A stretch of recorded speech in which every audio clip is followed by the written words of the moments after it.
الله وبركاته.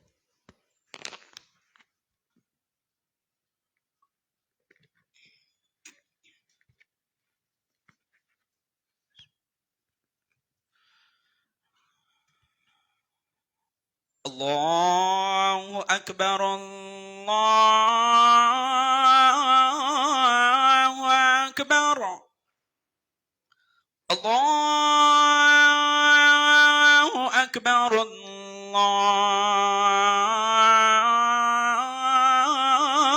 الله أكبر. أشهد أن لا إله إلا الله.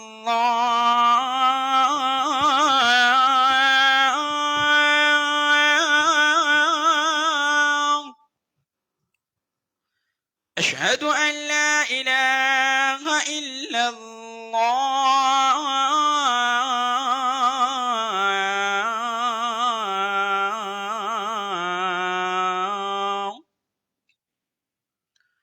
أشهد أن محمد رسول الله.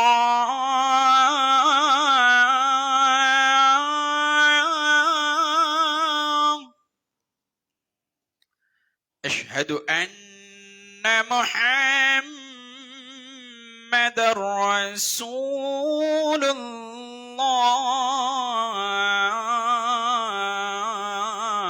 الله. حي على الصلاة.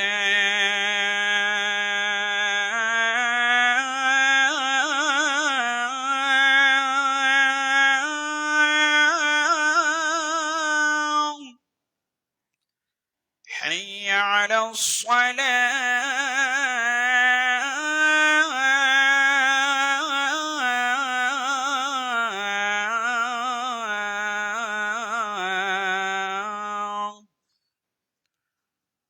حي على الفلاح.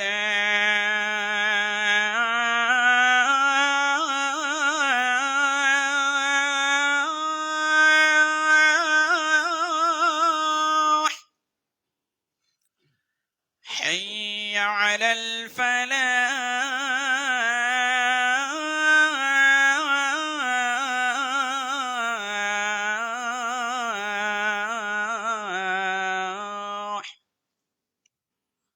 الله أكبر الله أكبر. لا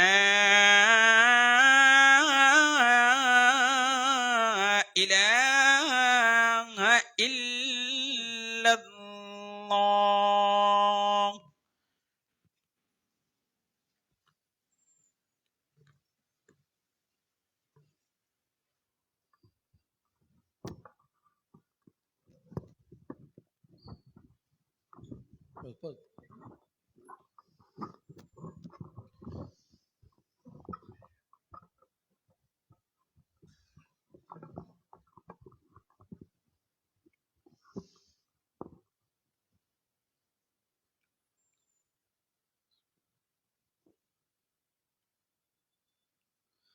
الحمد لله رب العالمين،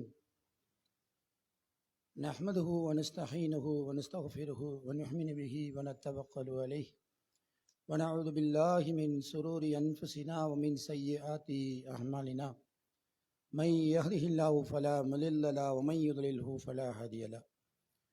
ونشهد أن لا إله إلا الله ونشهد أن محمدا عبده ورسوله. اللهم صل على محمد وعلى آل محمد كما صليت على إبراهيم وعلى آل إبراهيم إنك حميد مجيد. اللهم بارك على محمد وعلى آل محمد كما باركت على إبراهيم وعلى آل إبراهيم إنك حميد مجيد. أما بعد، فقد قال الله تعالى في القرآن العليم والفرقان المجيد: أعوذ بالله من الشيطان الرجيم، بسم الله الرحمن الرحيم. يا أيها الذين آمنوا اتقوا الله حق تقاته ولا تموتن إلا وأنتم مسلمون. صدق الله العليم. அளவற்ற அருளாளனும் நிகரற்ற பேரன்புடையவனுமாகிய அந்த அல்லாஹுவிற்கே புகழ் அனைத்தையும் உரித்தாக்குவனாக. வல்ல ரஹ்மானின் சாந்தியும் சமாதானமும் அகிலத்திற்கெல்லாம் அருட்கொடையாய் வந்துதித்த அன்னலம் பெருமானார் ரசூலுல்லாஹி ஸல்லல்லாஹு அலைஹி வஸல்லம் அன்னவர்கள் மீதும் அவர்கள் வழிவந்த சத்திய சஹாபா பெருமக்களின் மீதும் அவர்கள் காட்டித் தந்த வாழ்க்கை நெறியை இன்றளவும் பின்பற்றி வாழுகிற ஒவ்வொரு நல்ல அடியார்களின் மீதும் என்றென்றும் நிலவட்டுமாக. அன்புக்குரிய பெரியோர்களே, தாய்மார்களே, சகோதர சகோதரிகளே, அல்லாஹுடைய பெரும் கருணையினால் சிறப்பு வாய்ந்த ஜும்மாவுடைய நாளில் அல்லாஹுவை வணங்கி வழிபட வேண்டும் என்ற உயர்ந்த நோக்கத்திற்காக வருகை தந்திருக்கிறோம். இன்றைய ஜும்மாவிலே திருமறை திருக்குரானில் இருந்தும் நபிகள் நாயகம் ஸல்லல்லாஹு அலைஹி வஸல்லம் அவர்களுடைய போதனைகளில் இருந்தும் ஒரு சில செய்திகளை நம்முடைய வாழ்வின் படிப்பினைக்காக இன்ஷா அல்லாஹ் பார்க்க இருக்கிறோம். அன்புக்குரிய பெரியவர்களே, நாம் எல்லாம் புனிதமிக்க ரமலான் மாதத்தை கடந்து ஷவ்வால் மாதத்தினுடைய 2வது ஜும்மாவில் நம்ம இருக்கிறோம். ரமலான் காலத்தில் ஏராளமான பயிற்சிகளை, அல்லாஹ்வை நோக்கி நெருங்கக்கூடிய பல்வேறு விஷயங்களை நம்முடைய வாழ்க்கையிலே நாம் கடைபிடித்து வந்தோம். வணக்க வழிபாடுகளில் கவனமாக இருந்தோம். இரவு காலங்களில் அதிகப்படியான உபரியான வணக்கங்கள் செய்தோம். தர்மங்களில் அதிகமாக கவனம் செலுத்தினோம். குறிப்பாக பகல் காலங்களில் நோன்பை கடைபிடித்து பாவங்களிலிருந்து, அநியாயங்களிலிருந்து நம்மை நாம் தற்காத்து கொண்டோம். அல்லாஹுவை அஞ்சக்கூடிய அந்த பயிற்சியை ஒரு நாளைக்கு ஒரு 13 மணி நேரம் 13.5 மணி நேரம் எடுத்து 30 நாட்கள் நம்ம என்ன செஞ்சோம்? அதை நாம் கடைபிடிச்சோம். இப்பொழுது ரமலான் முடிந்து விட்டது. ரமலான் காலத்திலே ஷைத்தானுடைய பவர் குறைக்கப்பட்டிருந்தது. விலங்குகள் இடக்கப்படுகிறது என்றெல்லாம் ஹதீஸ்ல படித்தோம். இப்ப ஷைத்தான் முழு பலம் பெற்று விட்டான். அவன் இப்பொழுது காத்து கொண்டிருக்கிறான், செயல்பாட்டிலே இறங்கிவிட்டான் வேகமா. இந்த ரமலானுக்கு பின்னால் இந்த 10 நாளில நம்முடைய அந்த நடவடிக்கைகள் எப்படி இருக்கிறது? ஒவ்வொருவரும், ஆண்களும் பெண்களும், அவரவர் நம்மளை நாமளே வந்து ஒரு கேள்வி கேட்டு பரிசீலித்து பாருங்கள். ரமலான் மாசத்துல நம்ம எப்படி இருந்தோம், இப்ப நம்முடைய நிலைமை எப்படி போய்கிட்டு இருக்கிறது, எப்படி நம்முடைய செயல்பாடுகள் அமைந்திருக்கிறது என்பதை சிந்திப்பதற்கு, அதனை நம்ம கவனித்து நம்முடைய நாம் சரியாக்குவது நம் ஒவ்வொருவர் மீதும் கடமையாக இருக்கிறது. காரணம் என்னன்னா, ரமலான் வருவதும் ரமலான் போவதுமாகவே கடந்துவிட்டு அந்த மாசம் முடிஞ்ச உடனே இப்ப நீங்க பள்ளிவாசல்கள் எல்லாம் பார்க்கலாம், வழக்கமா யார் தொழுது கொண்டிருந்தார்களோ அவங்க தான் இருக்காங்க, மற்றவங்கள காணும். ரமலான் காலத்திலங்க ஒரு பள்ளி குறிப்பிட்ட நம்ம பகுதியில வெளியில் நின்று அந்த செருப்பெல்லாம் காலணி விடக்கூடிய இடத்துல தொழுதுட்டு இருந்தாங்க சுபுகு தொழுகிய. இப்ப நீங்க வந்து பாருங்க, 2 ஷஃப்பை தாண்ட மாட்டீங்க. ஒரு ஷஃப்பு தொழுகை ஆரம்பிக்கும் பொழுது நிறைவே முடிவாகும் பொழுது பார்த்தீங்கன்னா ஒரு ஷஃப் ஆகுது. 2 ஷஃப்பு தான். மீது எங்க போனாங்க? எல்லாம் வெளிநாடுகளுக்கு சென்று விட்டார்களா? அவ்வளவுதான். நீங்க என்னத்தை பேசினாலும் என்னத்தை செஞ்சாலும் ஒரு எமோஷன்ல வந்து சில வேலைகளை செய்து விட்டு அதற்கு பிறகு அவர்கள் தங்களை வேற மாதிரி சுருக்கி கொள்ளக்கூடிய காட்சியை பார்க்கிறோம். அப்ப இதுதான் தொடர்படியாக எல்லா பகுதிகளிலும் நடக்கிறது இன்னைக்கு நம்ம பார்த்து கொண்டிருக்கிறோம். அன்புக்குரியவர்களே, இந்த அமல்கள் செய்யற விஷயம் இருக்கு பாருங்க. இப்ப நாம நம்மை பொறுத்தவரை ஏகத்துவவாதிகளாக அப்படி இருக்கக்கூடாது என்பதை விளங்கியவர்களாக இருக்கிறோம்.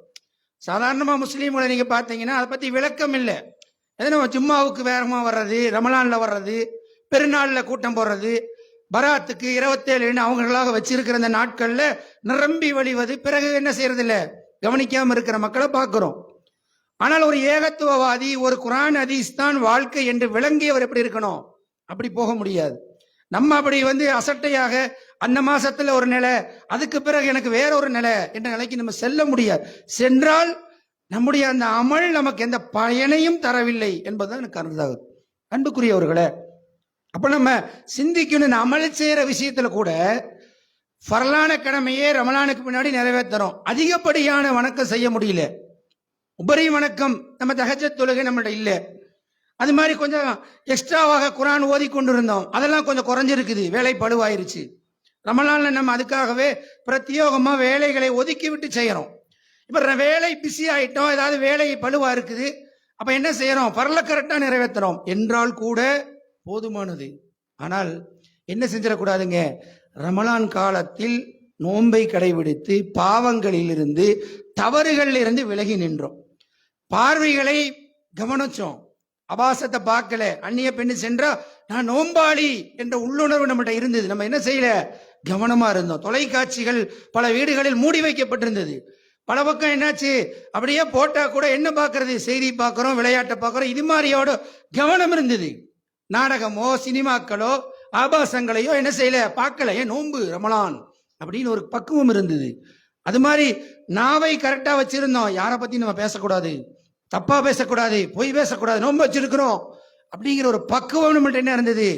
ரமலான் காலத்திலே இருந்தது. அன்புக்குரியவர்களே, இப்போ அந்த ரமலான் முடிந்த பின்னால் இந்த 10 நாள்ல நம்முடைய நிலைமை எப்படி இருக்கிறது? நல்லறங்கள் செய்வது ஒரு அதிகப்படுத்துவது ஒரு பக்கம், பாவத்தை விட்டு விலகி நிற்கிறோமா? அந்த எடுத்த பயிற்சி நம்முடைய வாழ்க்கையில் எதிரொலிக்கிறதா? எதிரொலிக்கணும்.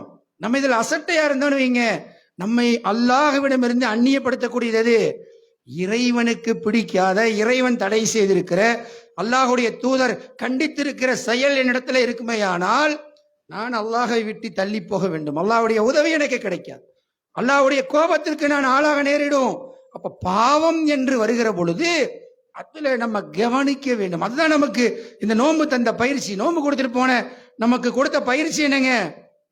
பாவத்தை விட்டு, ஹராம விட்டு வெளியில வரணும். அதிகமா தவறுகள் என்னிடத்திலே வரக்கூடாது என்கின்ற கவனம் நம்ம இடத்துல இல்லை என்றால் மாட்டிக்கொள்ளுவோம். அன்புக்குரிய நல்லடியார்களே, பொதுவா மனுஷனோட இயல்பு எப்படின்னு சொன்னா, எளிதில் பாவத்தில் விழுவோம். என்ன கேட்டாலும், என்ன படிச்சாலும், நல்லறங்கள் செய்வதில் நல்லதையும் தீமையும் நீங்க பேசினா நல்லது செய்வதற்கு சிரமமா இருக்கும். பாவத்தில் விழுவதற்கு எந்த செலவும் இல்லை, ஈஸியா எளிதில. அது இன்றைய கால சூழல் எப்படின்னா, தப்பிக்க முடியாத எந்த மனுஷனும் அப்படிங்கிற மாதிரி ஒரு காலகட்டத்தில் இருக்கிறோம். அப்ப இந்த பாவங்களில் இருந்து ஒருவர் தன்னை தற்காத்து கொண்டு அல்லாஹ்வின் பக்கம் திரும்பி சரியான ஒரு வாழ்க்கை வாழ வேண்டும் என்றால் அவர்கிட்ட என்ன இருக்கணுங்க?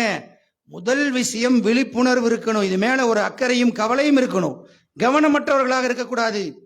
இரண்டாவது விஷயம், அல்லாஹ்வை பற்றிய உண்மையான அச்சம் உள்ளத்தில் இருக்கு. கூட்டத்தோட கூட்டமா இருக்கக்கூடாது, அவங்களும் இருக்கிறாங்க நானும் இருக்கிறேங்கன்னு இருக்கக்கூடாது. நம்மை தனித்தனியா ஒவ்வொருவரும் நம்முடைய நிலைமை என்ன நமக்கு தெரியும், பரிசீலித்து நம்மை அல்லாஹ்வின் பக்கம் உண்மையான முறையில திருப்பிக் கொள்ள வேண்டும். அதுதான் நம்மை வெற்றி அடைய செய்யும் என்பதை நம் கவனத்தில் கொள்ள கடமைப்பட்டிருக்கிறோம். அல்லாஹு தாலா திருமறை குர்ஆன்ல இந்த குற்றங்களை குறித்து எந்த அளவுக்கு கடுமையாக பேசுகிறான் என்பதை நீங்க கொஞ்சம் எண்ணி பாருங்க. இதுக்கு முன்னால் வாழ்ந்த சமுதாயங்கள் பாவத்தின் காரணமாக அழித்தொழிக்கப்பட்டிருக்கிறார்கள். வியாபாரத்துல மோசடி, சுஹைப் அலைஹிஸ்ஸலாத்துடைய உம்மத்து இந்த உலகத்தில் அழிக்கப்பட்டிருக்கிறது. குற்றம் செய்தவர்கள் விபச்சாரத்திலே மோசமான ஆணோடு ஆணி செய்யக்கூடிய தவறான மானக்கேட்டில் ஈடுபட்ட லூத் அலைஹிஸ்ஸலாத்துடைய சமூகம் அளிக்கப்பட்டிருக்கிறது. அப்ப பாவம் என்பது எப்படி எல்லாம் வருகிறதோ அத்தனை பாவத்திற்கும் உலகத்துல இதுக்கு முன்னால் இருந்த உம்மத்துகள் அளிக்கப்பட்டிருக்கிறது. அல்லாஹ் தஆலா சொல்றான், குல் சீரு ஃபில் அர்லி ஃபன் சும்மன் ஒரு கைஃபகான ஆகிபத்துல் முகத்திபி. நீங்க போய் பாருங்க, டூர் போய் பாருங்க, குற்றவாளிகளுடைய முடிவு என்னாச்சு என்பதை நீங்கள் போய் பாருங்கள். 6வது அத்தியாயத்தினுடைய 11வது வசனத்திலே சொல்லுகிறான், குல் சீரு ஃபில் அர்ல், பூமியில பயணம் மேற்கொள்ளுங்கள், நீங்க போய் பாருங்க மக்கள் என்ன நடந்தது உங்களுக்கு என்பதை பாருங்கள் என்று அல்லாஹ் மூமின்களுக்கு சொல்லி காட்டுகிறான். அன்புக்குரிய நல்லடியார்களே, அது மட்டுமில்ல, 6வது அத்தியாயத்தினுடைய 120வது வசனத்திலே அல்லாஹ் சொல்லுகிறான், பாவங்களில் பகிரங்கமானதையும் ரகசியமானதையும் விட்டு விடுங்கள், காரணம் பாவத்தின் காரணமாக தண்டிக்கப்படுவார்கள். அல்லாஹ்வுடைய வார்த்தை, குர்ஆனுடைய வசனம். பாவத்தில பகிரங்கமானதை விட்டுருங்க, ரகசியமானதையும் விட்டுருங்க. அன்புக்குரிய நல்லடியார்களே, இப்ப இந்த குர்ஆன் வசனம் இங்க வந்திருக்கிற அப்துல் காதர், அப்துல் ரஹ்மான், இப்ராஹிம், ஆயிஷாக்கள், பாத்திமாக்கள் முன்னால அல்லாஹ் சொல்லுகிறான்.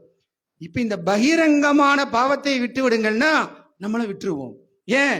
சமூகத்துக்கு, நம்முடைய கண்ணியத்திற்கு, நம்முடைய அந்தஸ்துக்கு நம்ம என்ன செய்ய மாட்டோம்? ஐயோ, நம்ம ஒருத்தர் குற்றவாளின்னு சொல்லிடக்கூடாது, நம்ம ஏகத்துவவாதி, நான் ஒரு தௌஹீத்வாதி என்ற அந்த பிரச்சனைக்காக விளங்கிடுவோம். அல்லாஹ் சொல்றான், ரகசியமானதையும் விட்டு விடுங்கள், இந்த பகிரங்கமானதையும் ரகசியமானதை விட்டு. ரகசியமான பாவம்னா என்னங்க? மறைவிலும் செய்யக்கூடாது, அல்லாஹ்வை அஞ்ச வேண்டும். இறையச்சத்தின் உச்சம் என்ன? பகிரங்கமாக செய்வதில்லை, மறைவிலும் அல்லாஹ்வை அஞ்சுவது. அப்ப இந்த அல்லாஹ் சொல்ற ரகசியமான பாவத்தையும் விட்டுருங்க. ரகசியமான பாவம் என்பது அவரவருக்கு தெரியும்.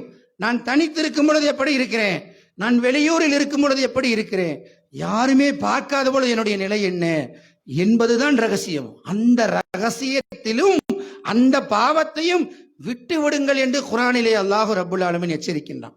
காரணம் என்னவென்றால், நாளை மஹ்ஷர்ல சின்ன பாவம், அணுவளவு, ஃபமை அமல் மிஸ்கால தர்ரத்தின் கைரன் யரா வமை அமல் மிஸ்கால தர்ரத்தின் ஷர்ரன் யரா. அணுவளவு நன்மையா கொண்டு வருவோம், அணுவளவு தீமையா அங்கே வெளிப்படுத்தப்படும் என்று அல்லாஹ் ரப்புல் ஆலமீன் சொல்லுகிறான். தப்பிக்க முடியாது. சின்னதா வந்து கொண்டு வரும், அணுவளவு அது இருந்தா கூட என்ன ஆகும்? நாளை மஹ்ஷர்ல கொண்டு வரப்படும், நிறுக்கப்படும், அல்லாஹ் முன்னாடியிலே விசாரிக்கப்படும் என்கின்ற செய்தியை திருக்குர்ஆனிலே அல்லாஹ் ரப்புல் ஆலமீன் நமக்கு சொல்லித் தருகிறான். அன்புக்குரிய நல்லடியார்களே, அப்ப பாவத்தை பொறுத்தவரை நம்ம குர்ஆனுக்குள்ள ரசூல் ஸல்லல்லாஹு அலைஹி வஸல்லம் போதனைகளுக்குள்ள போய் பார்க்கும் பொழுது இஸ்லாம் பாவத்தை எப்படி சொல்லுதுன்னா, ஒரு 3 விதமாக நம்ம பிரிக்கலாம் பாவங்களை. 3 விதங்கள்ல சொல்லலாம். அதுல முதல் விஷயம் என்னங்க? ஒவ்வொரு மனிதனட்டையும் ஏற்படக்கூடிய சிறு சிறு தவறுகள். இது இல்லாம எந்த மனுஷனும் இருக்க முடியாது. இதை விட்டு தூரமாக்கப்பட்டது யாரே? அல்லாஹ் ரப்புல் ஆலமீன். அவன் மட்டும்தான் பரிசுத்தமானவன், அவன் மட்டும்தான் தூய்மையானவன். எல்லோருமே என்ன, மனித குலம் எல்லாமே என்ன, தவறு செய்யக்கூடியவர்கள் தான். அப்ப இந்த சிறு சிறு தவறுகள் இருக்கு பாருங்க, நம்மிடத்திலே நிகழக்கூடிய அந்த சிறு பாவங்கள் அல்லாஹ்வினால் எப்படி மன்னிக்கப்படுது அப்படின்னு சொன்னா, நாம் செய்யக்கூடிய நல்லறங்கள் இருக்கு பாருங்க, தர்மம் செய்யறோம், நல்ல நல்ல தஸ்பீஹ் செய்யறோம், இந்த மாதிரியான நல்லறங்களின் மூலம் அல்லாஹ் அந்த பாவங்களை மன்னிக்கின்றான். ஒருத்தருக்கு உதவி செய்யறோம், சிறு குற்றம் நமக்கு மன்னிக்கப்படுது. ஒரு வணக்கத்தை அதிகப்படுத்துறோம், அதன் மூலம் ஒரு பாவம் மன்னிக்கப்படுகிறது. இப்ப இந்த மாதிரி எல்லாம் ரசூலுல்லாஹ் சொன்னாங்களே இல்லையே, ஒரு நாளைக்கு ஒருவர் ஆறு ஓடுது, 5 முறை குளித்தால் என்ன ஆகும், அவர்கிட்ட பாவம் இருக்குமான்னு கேட்டாங்களா இல்லையா தொழுகைக்கு. அது மாதிரி பல விஷயங்கள் ஹதீஸ்களை பார்க்கிறோம். அப்ப இந்த சிறு பாவங்கள் நல்லறங்கள் மூலம் அழித்தொழிக்கப்படுகிறது. இரண்டாவது ஒரு விஷயம், சிறு பாவங்கள் அழிக்கப்படுறதுல இன்னொரு விஷயம்னு சொன்னா, இஸ்திக்ஃபார் செய்யறோம் பாருங்க, பாவம் மன்னிப்பு தேடுவது. அஸ்தக்ஃபிருல்லாஹ், யா அல்லாஹ் என்னை மன்னித்து விடு என்று சொல்லுகிறோம் இல்லையா? ரசூல் ஸல்லல்லாஹு அலைஹி வஸல்லம் கற்றுக் கொடுத்தாங்க, ஒரு நாளைக்கு நான் 70 முறை பாவம் மன்னிப்பு தேடுகிறேன், 100 முறை பாவம் மன்னிப்பு தேடுகிறேன் என்று அல்லாஹ்வுடைய தூதர் சொல்றாங்க. அப்படியானா என்னங்க, பாவம் மன்னிப்பு தேடுறோமா இல்லையா? இஸ்திக்ஃபார், யா அல்லாஹ் என்னை மன்னித்து விடு என்று கேட்கிறோமா இல்லையா? இதன் மூலம் அந்த பாவங்கள் மன்னிக்கப்படுகிறது. இது பாவத்துல முதலாவது இருக்கக்கூடிய சிறு பாவம். சிறு பாவம்னா நமக்கு தெரியும், விளக்கி சொல்ல வேண்டியது இல்லை. இதை தாண்டி இரண்டாவது பாவம் என்ன அப்படின்னு சொன்னா, பாவங்களில் மிக பெரும் பாவம். மிக பெரும் பாவம்னா என்னங்க? குர்ஆனில அல்லாஹ் எவைகளை எல்லாம் குற்றவைகளுக்கு உட்படுத்தி இருக்கானோ, எவைகள் எல்லாம் மானக்கேடா இருக்குதோ, இதெல்லாம் பெரிய பாவம். எவைகளுக்கு குர்ஆன்ல அல்லாஹ் தண்டனை என்று சொல்லி இருக்கிறானோ அவைகள் பெரும் பாவம். எவைகள் எல்லாம் மானக்கேடு என்று மனிதர்கள் விளங்கி வச்சிருக்காங்களோ அவைகளும் பெரும் பாவம். இதை தாண்டி ரசூலுல்லாஹி ஸல்லல்லாஹு அலைஹி வஸல்லம் 7 பெரும் பாவங்கள் என்று ஒரு ஹதீஸ், 9 என்று ஒரு ஹதீஸ், 4 என்று ஒரு ஹதீஸ், பல விதமாக ஹதீஸ்கள்ல வருகிறது. அல்லாஹ்வுக்கு இணை வைப்பது, சூனியம் செய்வது, இது மாதிரி அனாதைகளுடைய சொத்துக்களை அபகரிப்பது, இந்த மாதிரியான ஒரு கற்புள்ள பெண்ணின் மீது அவதூறு சொல்லுவது, இப்படி இவைகள் எல்லாம் பெரும்பாவமாக குர்ஆனில், அதாவது ஹதீஸ்கள்ல நம்ம பார்க்கிறோம். அப்ப இந்த மாதிரி பெரும்பாவங்கள் இருக்கு பாருங்க, இந்த பாவங்கள் மன்னிக்கப்பட அல்லாஹ்விடத்தில் என்ன அதுக்கு வழி அப்படின்னு சொன்னா, பாவங்களை, இந்த பாவத்துக்கு நம்ம இஸ்திக்ஃபார் அஸ்தக்ஃபிருல்லாஹ் சொன்னால் இவை மன்னிக்கப்படாது. இவைகளுக்கு என்ன செய்யணும்? சிறு பாவங்களுக்கு அல்லாஹ் மன்னிச்சிடறான். பெரும் பாவங்களுக்கு என்ன செய்யணும்?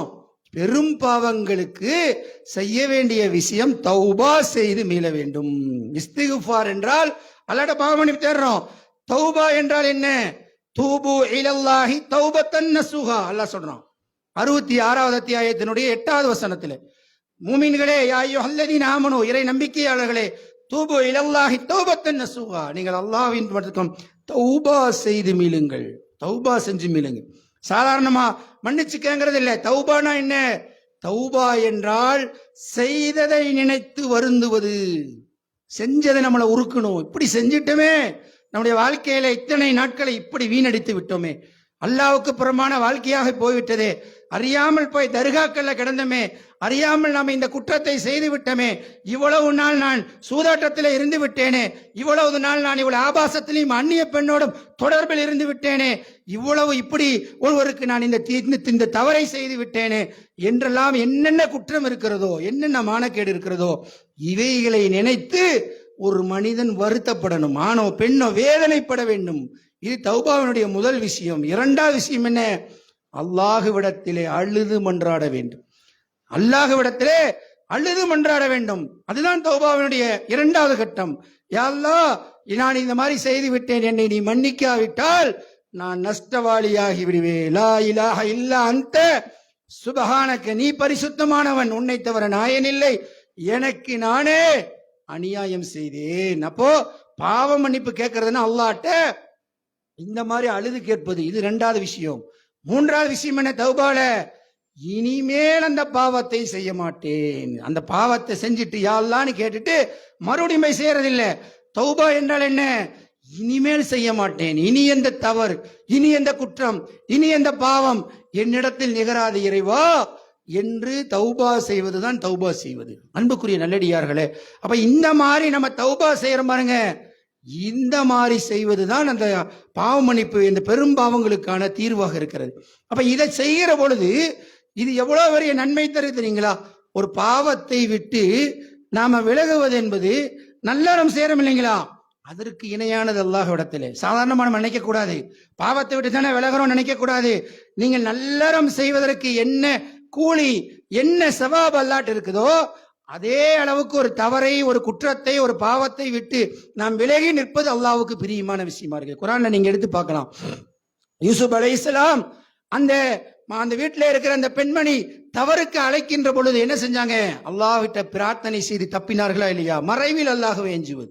தவறுக்கான சூழல் ஏற்படுது, அல்லாஹ்ட்ட அந்த குற்றத்திலிருந்து தப்பிப்பது. இன்னும் எத்தனையோ செய்திகளை சொல்லலாம். ஒரு 3 தோழர்கள் ரசூல் ஸல்லல்லாஹு அலைஹி சொன்னாங்களே இல்லையா, காட்டு வழியில போறாங்க, ஒரு மலைக்காக போய் ஒதுங்குகிறார்கள், பாறை வந்து மூடிக்கொள்கிறது, அதுல 3 பேரும் உள்ள சிக்கிட்டாங்க, யாரும் காப்பாற்ற முடியாது. இப்ப என்ன வழி? அல்லாஹ்வை தவிர பாதுகாப்பு இல்லை. அல்லாஹ்ட்ட அவங்க 3 பேரும் துவா செய்யறாங்க. எப்படி துவா செய்யறாங்க? அவரவர் செய்த நல்லதை கொண்டு கேட்கிறாங்க. அதிலே ஒருவர் சொல்லுகிறார், நான் யா அல்லாஹ், 2 பேரும் நல்லதை செஞ்சதை சொல்லி கேட்டாங்க. ஒருத்தர் என்ன கேட்கிறாரு? யா அல்லாஹ், நான் ஒரு நாள் ஒரு அந்நிய பெண்ணிடத்த தவறாக நடப்பதற்கு முயற்சித்தேன்.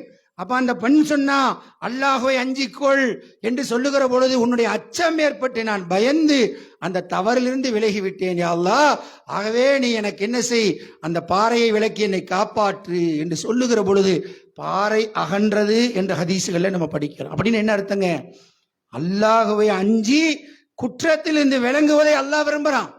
அப்ப இந்த ஒரு பண்பை நம்முடைய வாழ்க்கையில நம்ம என்ன செய்யணுங்க? கடைபிடிக்கணும். இன்னும் சொல்றதா இருந்தா 3வது அத்தியாயம் 135வது வசனத்தில் அல்லாஹ் சொல்லுகிறான், சொர்க்கவாசிகள் வானம் பூமி அளவுள்ள சொர்க்கத்துக்கு முந்துங்கள்னு சொல்லிட்டு அவங்களுடைய பண்புகளை அல்லாஹ் சொல்லுகிற பொழுது அவர்கள் என்ன செய்ய மாட்டாங்க?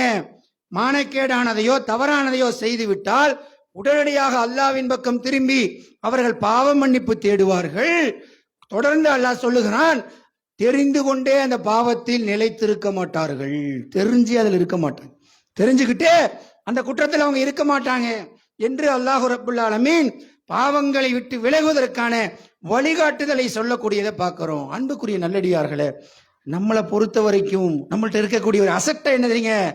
இணை வைப்பதை தவிர வேற எல்லாம் அல்லாஹ் நாடியவர்களை மன்னிக்கிறேன்னு சொல்லிட்டான். இது நம்மளுக்கு இந்த குர்ஆன் ஹதீஸ் சொல்லக்கூடிய தௌஹீத் வட்டத்துக்கு ட்ரேட்மார்க்காக மாறிவிட்டது. இதைத்தான் நம்ம வச்சிருக்கோம், ஸ்ட்ராங்கா வச்சிருக்கோம். எப்படி அல்லாஹ் இணை வச்சா மன்னிக்க மாட்டான், மற்றதையெல்லாம் நாடியவர்களை மன்னிக்கிறேன் என்று சொல்லுகிறான். அதனால பிரச்சனை இல்லை என்கின்ற எண்ணம் நம்மள்ட்ட இருக்கிறனால தான் தவறுகள்ல நம்மகிட்ட சாதாரணமா வரும்போது கூட அசட்டை ஏற்படுகிறது. அதை தவிர அல்லாஹ் இணை வைக்க கூடாது, யாருக்கு துரோகம் பண்ணக்கூடாது, மற்றதெல்லாம் அல்லாஹ் நாடனா மன்னிக்கிறேன்னு சொல்லிட்டான், தப்பிச்சுக்கலாம் அப்படின்னு நம்ம நினைக்கிறோம். ஆனால் குர்ஆன்ல அல்லாஹ் பல விஷயங்களை பேசுகிறான். 2வது அத்தியாயத்தினுடைய 81வது வசனத்தை எடுத்து பாருங்க. 2:81 முன்னாடியே இருக்கிறது. எடுத்து பாருங்க. அல்லாஹ் சொல்றான், யாராக இருந்தாலும் குற்றம் செய்து குற்றம் அவரை சூழ்ந்து கொள்மையானால், தீமை செய்து தீமை அவர்களை சுற்றி வளைத்துக் கொள்ளுமையானால், உலாயிக அஸ்ஹாபுன் நார் ஹும் ஃபீஹா ஹாலிதூன். அல்லாஹ் சொல்றான், பாவம் செய்து பாவம் அவரை சுற்றி வளைத்துக் கொண்டால் அத்தகையவர்கள் நரகவாசிகள், அதில் நிரந்தரமாக கிடப்பார்கள் என்று யார் சொல்றா? திருக்குரான்ல அல்லாஹ் ரப்புல் ஆலமீன் எச்சரிக்கிற செய்தி பார்க்கிறோம். அன்புக்குரியவர்கள், அப்படியானா என்ன அர்த்தம்? தப்பிக்க முடியாது, நம்ம அசட்டையா இருக்க முடியாது, மன்னிச்சிருவாங்கிற அந்த அசட்டை நம்மள்ட்ட இருக்கக்கூடாது, கவனம் நம்மள்ட்ட இருக்கணும். அல்லாஹ்வின் மீது அந்த உண்மையான பயம் இருக்க வேண்டும். இது எங்க இருந்துச்சு? ரமலான் காலத்துல நம்மள்ட்ட இருந்துச்சு. ரமலான்ல ரொம்ப கவனமா இருந்தோம். இப்ப என்னாச்சு? கட்ட அவிழ்த்து விடப்பட்ட மாதிரி இருக்குது. சாதாரணமாக தீமையை நோக்கி போகக்கூடிய ஒரு சூழல் இருக்கிறது. தீமையை விட்டு நாம் தப்பிக்க வேண்டும் என்றால் சூழ்நிலைகளை சீராக வைக்க வேண்டும். எந்த ஒரு மனுஷனும் சூழ்நிலையில மாட்டினான் என்றால் நல்லவனும் தீமையாக மாறுவதற்கு வாய்ப்பு இருக்கிறது. அப்ப என்ன செய்யணும்? சூழலை சீராக வைக்கணும். கெட்ட சாகுவாசத்தில் இருந்து விலக வேண்டும். நல்லவர்களோடு, நல்லறங்கள் புரிபவர்களோடு, நல்ல சமுதாய பணிகள், இயக்க பணிகள், இஸ்லாத்திற்காக உழைப்பவர்களோடு நம்மை கைகோர்த்துக் கொள்ளணும். அதான் நம்மளை காப்பாற்றும். ஏனென்றால் எந்த மனிதனும் சூழ்நிலைக்கு மாட்டிக்கொள்வான். தவறானவங்க கூட சேர்ந்தான்னு சொன்னா எப்பேற்பட்டவனும் வழி தவறி போவான். அப்ப இதை கவனமாக வைக்கவில்லை என்றால், ரமலான்ல 30 நாள் சகருக்கு எந்திரிச்சுக்கிட்டு சாப்பிட்டுக்கிட்டு நம்ம வெயில்ல நம்ம கருவாடு மாதிரி கரிஞ்சுக்கிட்டு எல்லாம் இருந்துட்டு ரமலான் முடிஞ்சது, அந்த ஆடையை கழட்டி எகராம் ஆடையை கழட்டுற மாதிரி ரமலான்ல எல்லாத்தையும் கழட்டி வீசி விட்டு ஃப்ரீ ஆயிட்டோம் அப்படின்னு எப்பவும் போல நம்ம இருந்தோம்னு சொன்னா நம்மகிட்ட அது வேலை செய்யல. ரமலான் வேலை செய்யல, வர்றதும் போகுமா இருக்குது. ஏதோ நம்மகிட்ட டூருக்கு இருந்துட்டு போற மாதிரி பிரயோஜனமற்றதாக நம்ம ஆக்கிவிடக்கூடாது. ஒரு பக்குவம். இந்த மாசம் போயிருச்சு, இந்த வருஷத்துல எடுத்த பயிற்சியில கொஞ்சமாவது ஒரு 20%, 20% ஆவது நான் இந்த வாழ்க்கையில கொஞ்சம் சீர்திருத்தம் பண்ணிக்குவேன், நான் கொஞ்சம் கவனமா இருப்பேன், நான் கொஞ்சம் கரெக்டா இருப்பேன் என்கின்ற மனநிலையை கொண்டு வருவதற்கு நாம் ஒவ்வொருவரும் கடமைப்பட்டிருக்கிறோம். அன்புக்குரிய நல்லடியார்களே, இந்த பாவங்கள்ல 2வது பாவம் இந்த மாதிரி தௌபா செஞ்சு அல்லாஹ்ட்ட அழுதா இனிமேல் செய்ய மாட்டேன்னா அல்லாஹ் ரப்புல் ஆலமீன் அந்த தூபு இலல்லாஹி தௌபத்தன் நஸூஹான்னு சொல்றான் பாருங்க. அதே வசனத்தில் சொல்லுகிறான், அவர்களுடைய தீமைகளை போக்கி சொர்க்கத்தில் நுழைவிப்பேன். அங்க சதா நீரருவிகள் ஓடிக்கொண்டே இருக்கும். தஜ்ரீமின் தாய்த்திகள் அன்ஹார் ஹாலிதீன ஃபிஹா என்று அல்லாஹ் அதை பேசுகிறான். சதா நீரருவி ஓடும், அவங்களுக்கு உணவு இருக்கிறது என்று தௌபா செய்பவர்களை அல்லாஹ் சிறப்பித்து சொல்லுகிறான். இது 2வது பாவம். 3வது ஒரு பாவம் இருக்கிறது. அது என்ன தெரியுங்களா? அந்த பாவத்தை தான் அதிகமான மக்கள் விழக்கூடிய ஒரு இடம். அதுதான் நம்மளைய படுகொலையில கொண்டு போய் தள்ளக்கூடிய இடம். ஆனால் என்னங்க, பாவம் என்று நாம் கருதாத பாவம்.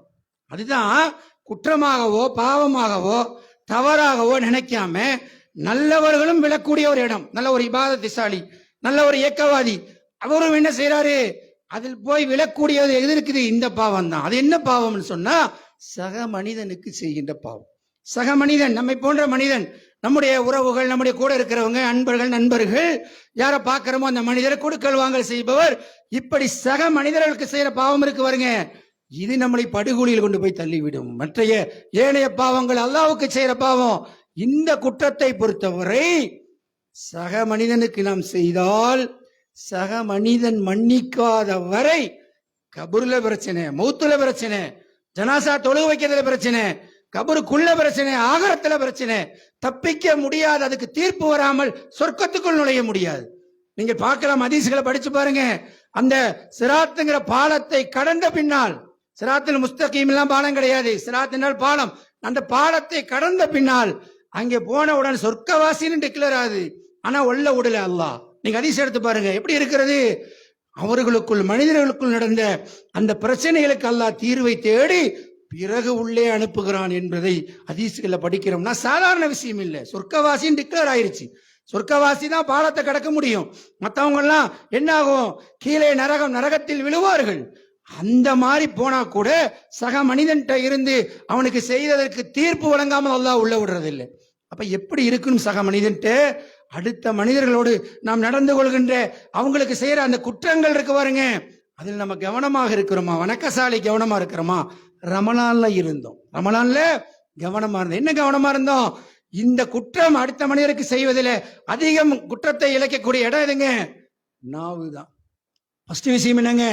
இந்த நாக்கு இருக்கு பாருங்க, பேச்சு, இது நம்மளை கொண்டு போய் தள்ளிடும். அடுத்தவர்களை பற்றி புறம் பேசுவது, அவர்களை பொய் சொல்வது, அவதூறு சொல்வது, கேவலமா பேசுவது, அவங்க மானத்தோடு விளையாடுவது, அவர்களை இகழ்வது, இப்படி பல விஷயங்கள் இந்த நாவின் மூலம் எடுப்படுவதை பார்க்கிறோம். இந்த நாவு தான் அடுத்த மனிதன்ட்ட நம்மை காயப்படுத்துறது, கேவலமா பேசுறது, நம்மளுடைய அமல்களை அழித்து நம்மை குற்றவாளி ஆக்குறது எது? இந்த நாவு தான். இந்த நாவு இருக்கு பாருங்க, நாவை அதன் போக்கில் விட்டு விட்டு நாம் பின்னால் சென்றால் நம்மை அது எங்கோ கொண்டு போய் சேர்த்து விடும். நபிகள் நாயகம் ஸல்லல்லாஹு அலைஹி வஸல்லம் அவங்கள்ட்ட வந்து ஒரு தோழர் கேட்கிறார், அல்லாஹ்வுடைய தூதரே, நரகத்தில் மனிதர்களை அதிகம் சேர்க்கக்கூடிய விஷயம் எது என்று கேட்கிற பொழுது ரசூல் ஸல்லல்லாஹு அலைஹி வஸல்லம் என்ன செஞ்சாங்க? நாக்கை பிடித்து காட்டுகிறார்கள்.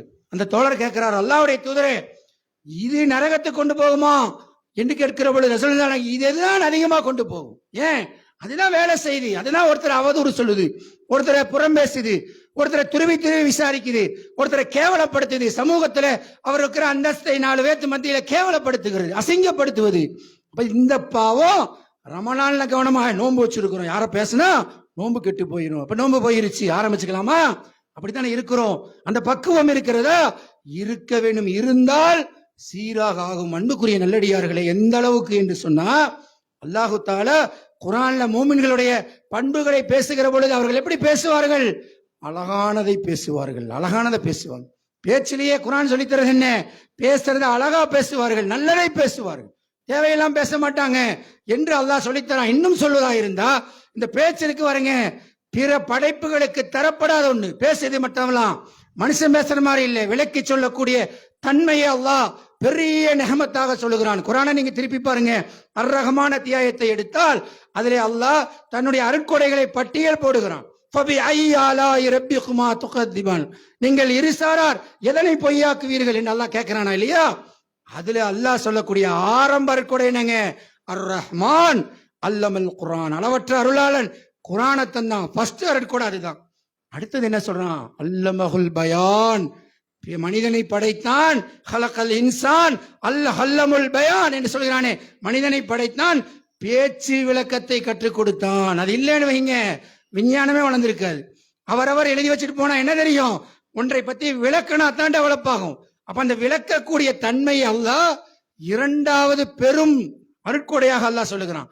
அந்த அருட்கொடையே சரியான முறையில பயன்படுத்தணும். அல்லாஹ் சொல்லுகிறானே இல்லையா, கூலு கௌலன் சதீதா, நீங்கள் பேசுவதை நேரடியா தெளிவா பேசுங்க, உங்களுடைய காரியங்கள் சீராக்கப்படும். தெளிவா பேசினா என்ன ஆகுங்க? காரியம் லேசாக்கப்படும். நீங்க நம்ம காரியங்கள் லேசா இருக்கா? எல்லாம் சிக்குண்டு கிடக்குது, சஞ்சலமா இருக்குது, பிரச்சனையா இருக்குது. என்ன இப்படி பிரச்சனைக்கு மேல பிரச்சனை வருது என்று பேசுகிறோமா இல்லையா? குர்ஆன் சொல்லித் தருது, பேச்ச தெளிவாவை, நேரடியா பேசி, தெளிவா பேசி. இவர் இப்படித்தான், கணவன் மனைவிக்குள்ள பிரச்சனை என்ன என்ன சொல்றானே தெரியலீங்க, அந்த ஆள் என்ன சொல்றாருன்னு எனக்கு தெரியலீங்க, புரியவே இல்லை என்பதுதான் பிரச்சனை. குர்ஆன் சொல்லுது தெளிவா பேசி. இவர் இப்படித்தான், அவர் பேசினா தெளிவா இருக்கும், சொன்னா தெளிவா இருக்கும், அவர் மாத்தி பேச மாட்டாரு என்ற ஒரு பண்பை மூமின்களுடைய ஒரு பண்பாக குர்ஆன் சொல்லித் தருகிறது. மூமின்களுடைய ஒரு பண்பு. அப்ப தெளிவா பேச்ச சரியாக்கி கொள்ளுங்கள் என்று நபிகள் நாயகம் ஸல்லல்லாஹு அலைஹி வஸல்லம் நமக்கு சொல்லித் தராங்க. பேசினால் நல்லதை பேசு, இல்லாட்டி மௌனமா இருப்பா, கவனமாரி, நாக்கு அதை போக்களை விடாத. புறம் பேசுவது, அவதூறு சொல்லுவது, குறை சொல்லுவது, குறை கூறி புறம் பேசி திருபவருக்கெல்லாம் கேடுதான். குர்ஆன்ல ஓதுறோமா இல்லைங்களா? எல்லாருக்கும் தெரிஞ்ச சூரா. அப்ப இப்படியெல்லாம் குர்ஆன்ல நம்மளுக்கு சொல்லப்படுகிறது. நம்ம எப்படி நடந்து கொள்கிறோம் அடுத்த ஒரு விஷயத்துல. அப்ப இந்த ரமலான்ல கடைபிடிச்ச இந்த விஷயத்தை நம்ம சாதாரணமா நினைக்க கூடாது. உங்களுக்கு அமல்களுடைய சிறப்புகளை, மேன்மைகளை பேசலாம், எவ்வளவு வேணா பேசலாம். அமல்களை அழிக்கிற விஷயம் எதுங்க? நிறைய சாப்பிட்றத பத்தி சொல்லலாம். எது சாப்பிட்டா பாய்சன்கிறதா நமக்கு ரொம்ப முக்கியம். இதுதான் பாய்சன். இந்த பாய்சனை முதல்ல தெரிந்து கொள்ளணும். நம்ம குற்றங்களிலிருந்து விலகி நிற்கணும். அது அல்லாஹ் நம்மளை நெருக்கி வைக்கும். அப்ப கவனமாக பேச வேண்டும். இல்லை என்றால் என்ன ஆகும்? நபிகள் நாயகம் ஸல்லல்லாஹு அலைஹி வஸல்லம் மிஹ்ராஜுடைய பயணத்திலே போகிற பொழுது அங்கே நரகவாதிகளையும் சொர்க்கவாதிகளையும் எல்லாம் பார்த்தாங்க. அப்ப நரகத்திலே பார்க்கும் பொழுது ஒரு சாரார் தங்களுடைய விரல் நகங்களால், பித்தளைகளாலான நகங்களால் என்ன செய்யறாங்க? தங்களுடைய உடம்புகளை தாங்களே கீறி கொண்டிருக்கிறார்கள். ரசூலுல்லாஹ் கேட்கிறாங்க, இந்த கொடுமைக்கு உள்ளாகிறார்கள் இவர்கள் யார் என்று கேட்கிற பொழுது ஜிப்ரீல் அலைஹிஸ்ஸலாம் சொல்றாங்க, உலகத்தில் வாழும் பொழுது மற்ற மனிதர்களை பற்றி அவளுடைய மானத்தோடு விளையாடி கொண்டிருந்தவர்கள். எவ்வளவு பெரிய பாவம் பாருங்க. எதுக்கு தண்டனை தரப்படுது? தர்காக்கு போனதுக்கா? சிலைகளை வணங்கியதற்கா? பிற மனிதர்களுடைய மானத்தோடு விளையாடி கொண்டிருந்தவர்கள். எவ்வளவு சாதாரணமா இன்னைக்கு பேசுறோம். நம்முடைய குடும்ப பிரச்சனையா இருந்தா எப்படி மறைக்க முடியுமோ அப்படி மறைக்கிறோம். அடுத்தவங்க பிரச்சனையா இருந்தா நமக்கு என்ன சர்வ சாதாரணமா இருக்குது. அப்ப இந்த நாவை கண்ட்ரோல் பண்ணணும். நாவுக்கு பின்னால் நாம சென்று விடக்கூடாது. நமக்கு பின்னால், சிந்தனைக்கு பின்னால் நாவு வெளிவர வேண்டும். அப்படி வந்தா தான் என்ன ஆகும்? நம்ம கவனமாக பாவங்களிலிருந்து விலகி நிற்க முடியும். அன்புக்குரிய நல்லடியார்களே, அல்லாஹு தஆலா சூரத்து பனி இஸ்ராயீல் சொல்கிறான், செவி, நாவு, இருதயம் அனைத்தும் மறுமையில் விசாரிக்கப்படும் என்ற எச்சரிக்கையை திருமறை குர்ஆன் சொல்லக்கூடியதை பார்க்கிறோம். அப்ப இத்தகைய பாவங்களில் இருந்து நம்மை தற்காத்துக் கொள்வதற்குத்தான் பயிற்சியாகத்தான் 30 நாளை அல்லாஹ் ரப்புல் ஆலமீன் நமக்கு கற்றுத்தந்தான். அந்த இறையச்சத்தை பிற காலங்களிலே முடிந்த அளவுக்கு பயன்படுத்தி நம்மை நாம் சீர்படுத்திக் கொள்ளக்கூடிய நன்மக்களாக நம் அனைவரையும் அல்லாஹ் ரப்புல் ஆலமீன் ஆக்கி அருள் புரிவானாக என பிரார்த்தித்தவனாக எனது முதலாவது உரையினை நிறைவு செய்கின்றேன்.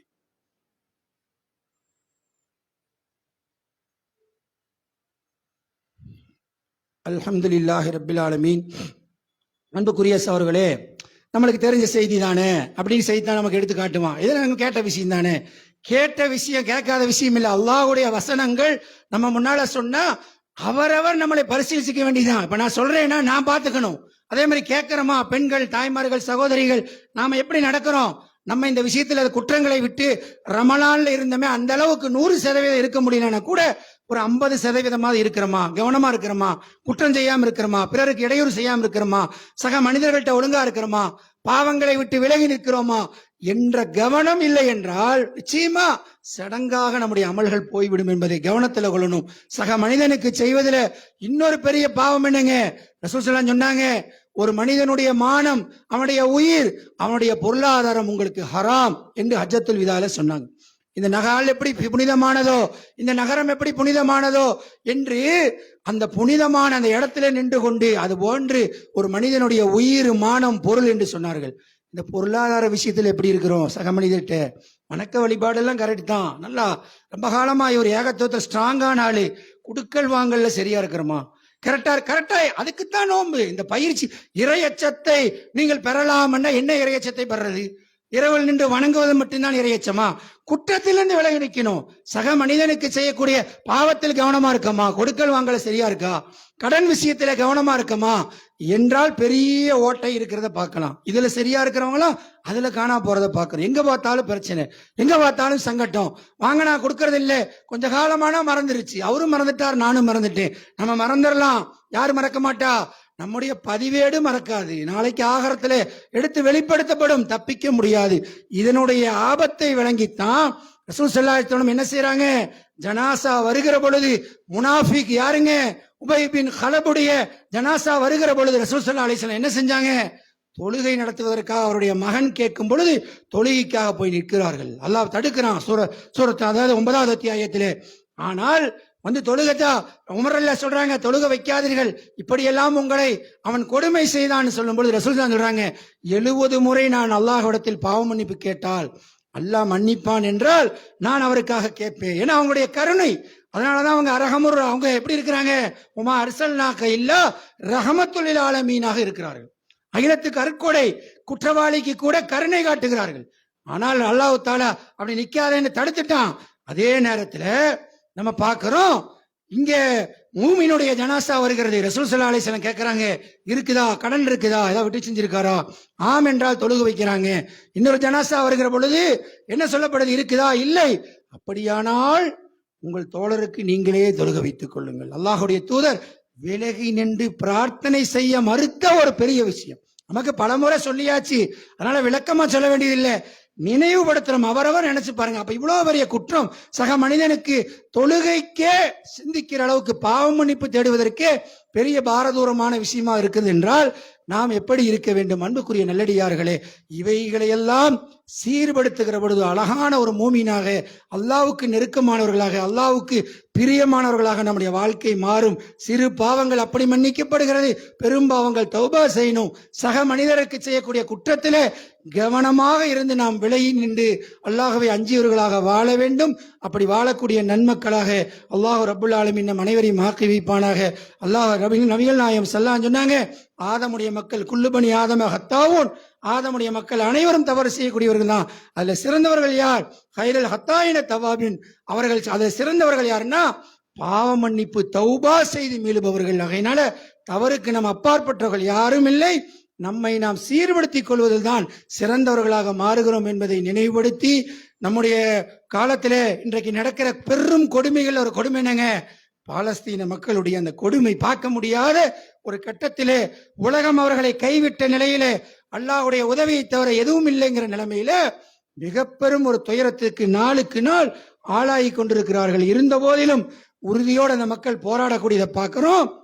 அவர்களுடைய உறுதிக்காகவும் அவர்களுடைய அந்த இன்னல்கள் நீங்கி சுதந்திரமான ஒரு பாலஸ்தீன் அங்கே உருவாவதற்காகவும் ஒவ்வொருவரும் அல்லாஹ்விடத்திலே ஏதோ சில நேரங்கள் கேட்டு சில நேரங்கள் இல்லாம நினைவு வருகிற பொழுதெல்லாம் ஒவ்வொரு தொழுகையிலும் குழந்தைகளும் பெண்களும் ஆண்களும் தஹஜ்ஜுடைய வேளைகளிலும் சுபகுடைய நேரங்களிலும் பிரார்த்தனை ஏற்கப்படக்கூடிய எல்லா நேரங்களிலும் நம்முடைய பிரார்த்தனை எப்படி நமக்காக உருகி உருகி கேட்கிறோமோ அது மாதிரி நம்முடைய உறவுகளுக்காக, நம்முடைய சகோதரர்களுக்காக, அந்த மக்களுக்காக வேண்டி ஒவ்வொருவரும் கண்டிப்பாக அல்லாஹ்விடத்திலே பிரார்த்தனை செய்யுமாறு அன்புடன் கேட்டு, அல்லாஹ் ரப்புல் ஆலமீன் இந்த மார்க்கத்தை விளங்கி அதன் அடிப்படையில் நடக்கக்கூடிய நல்ல தௌஃபீக்கை நம் அனைவருடைய வாழ்விலும் தந்தருள் புரிவானாக என பிரார்த்தனை செய்தவனாக எனது இந்த ஜும்மா உரையினை நிறைவு செய்கின்றேன்.